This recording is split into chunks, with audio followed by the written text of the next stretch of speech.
जय जिनेंद्र दोस्तों आज हम बात करने वाले हैं शनि ग्रह के गोचर के बारे में। हमारी जो श्रृंखला चल रही है जिसमें हम ये बता रहे हैं कि अगर आपका कोई ग्रह मीन राशि में बैठा हुआ है तो जब शनि उस ग्रह के ऊपर गोचर करेगा तो आपके जीवन में क्या उसका प्रभाव पड़ेगा, जीवन में क्या बदलाव होगा, पॉजिटिव होगा, नेगेटिव होगा, उसको समझने के लिए हम आज इस वीडियो में लेके आए हैं। अगर आपका केतु ग्रह मीन राशि में बैठा हुआ है, जी हाँ दोस्तों, हमने सूर्य ग्रह, चंद्र ग्रह, मंगल ग्रह पर बात कर ली है और मोटा मोटा हमने वीनस और मरकरी के बारे में बात कर चुके हैं। स्टार्टिंग वीडियो में हमने बात की थी, लेकिन हम केतु ग्रह पर बात करेंगे। अगर आपका केतु ग्रह मीन राशि में बैठा है तो शनि जब केतु के ऊपर ट्रांजिट करेगा तो कैसा परिणाम देगा। यहाँ पर आप देख रहे हैं कि केतु यहाँ पर मीन राशि में बैठा है, शनि यहाँ पर अगर इसके ऊपर ट्रांजिट करेगा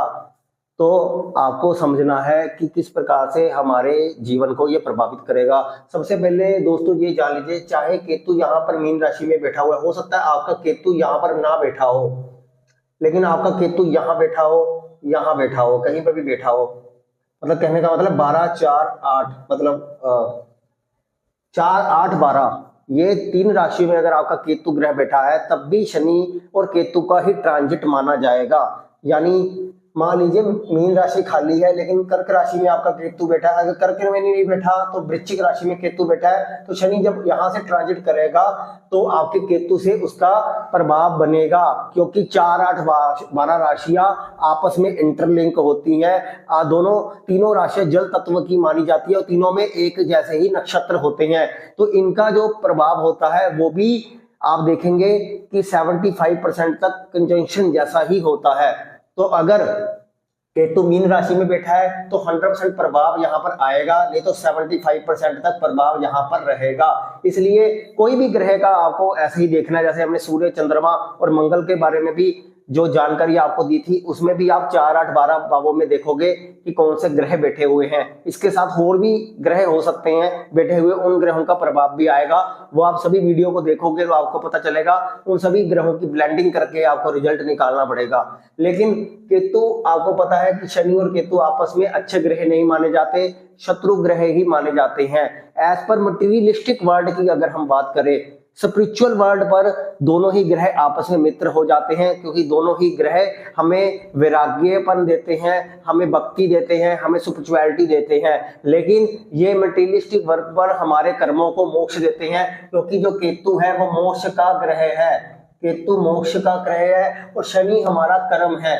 शनि हमारा कर्म है, हमारा प्रोफेशन है, हमारी नौकरी है, क्योंकि ये 10th हाउस का स्वामी है। 10th हाउस हमारी आजीविका का है। आजीविका यानी हम कोई भी प्रोफेशन कर रहे हैं, चाहे वो नौकरी कर रहे हैं, चाहे वो बिजनेस कर रहे हैं, और उसके माध्यम से अगर 11वें घर जो हमारे लाभ का है वो भी शनि से देखा जाता है। यानी कालपुरुष कुंडली का 11वां घर जहाँ पे कुंभ राशि होती है वो शनि का घर माना जाता है। यानी जब शनि केतु के ऊपर से गोचर करेगा तो हमारे लाभ में कमी करेगा, हमारे लाभ को मोक्ष कर देगा, हमारी नौकरी में कमी करेगा। यानी हमारी जो नौकरी है हम उसको छोड़ सकते हैं, या हमें नौकरी से निकाला जा सकता है, नौकरी को हम चेंज कर सकते हैं। ऐसे हमारा मतलब प्रमोशन होने की जगह हमारा डिमोशन भी हो सकता है, क्योंकि केतु कहीं ना कहीं आपको नीचे गिराने की कोशिश करेगा। प्रोफेशन में भी आपका बिजनेस बहुत ज्यादा चल रहा है तो उसमें केतु के कारण कहीं ना कहीं ब्लॉकेज आ जाएगी, यानी कमी आ जाएगी और हमारा चलता चलता व्यापार थोड़ा सा रुक जाएगा।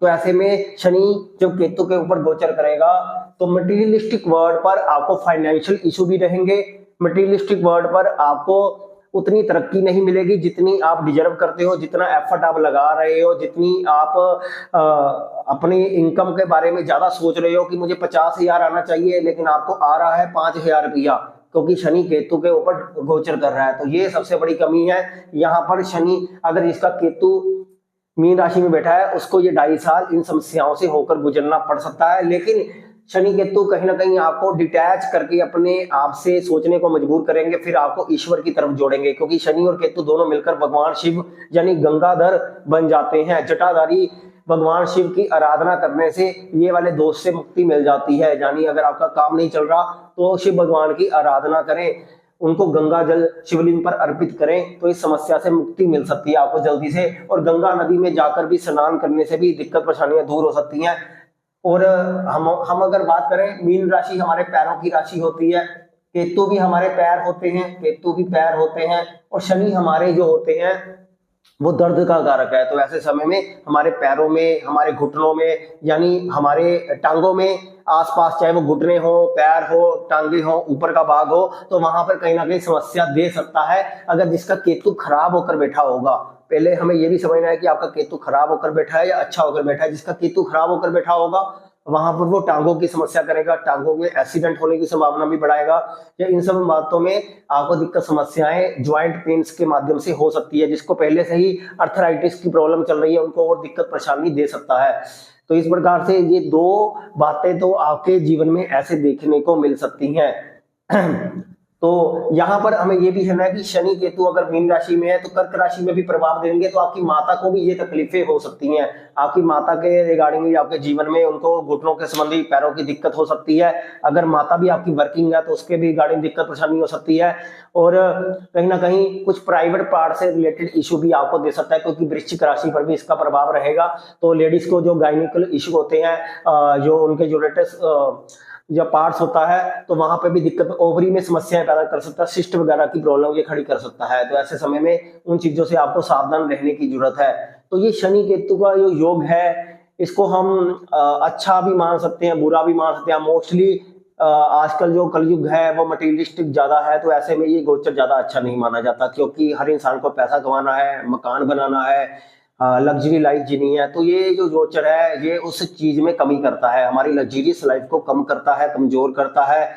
हमारे अगर हमारा कोई लव लाइफ चल रही है तो उसमें भी केतु कहीं ना कहीं रुकावट डालेगा, क्योंकि यहाँ पर जो केतु है वो 5वें घर को भी इफेक्ट करेगा। तो वहां से कहीं ना कहीं आपकी लव मैरिज में भी कमी हो सकती है, या उसमें टूटने की संभावना हो सकती है। तो ये सब कारण यहाँ पर शनि केतु के गोचर से बनते हुए नजर आएंगे। इसको और भी डिटेल के माध्यम से समझा जा सकता है, लेकिन हम अभी जो मोटा मोटा आपको बताने की कोशिश कर रहे हैं, हमारी श्रृंखला को कंप्लीट करने की कोशिश कर रहे हैं कि शनि का हर ग्रह के ऊपर गोचर होने से अगर पहले आप ये सब चीजें समझ लेते हैं तो हम उसके बाद इसके एडवांस पार्ट पे आगे बढ़ सकते हैं।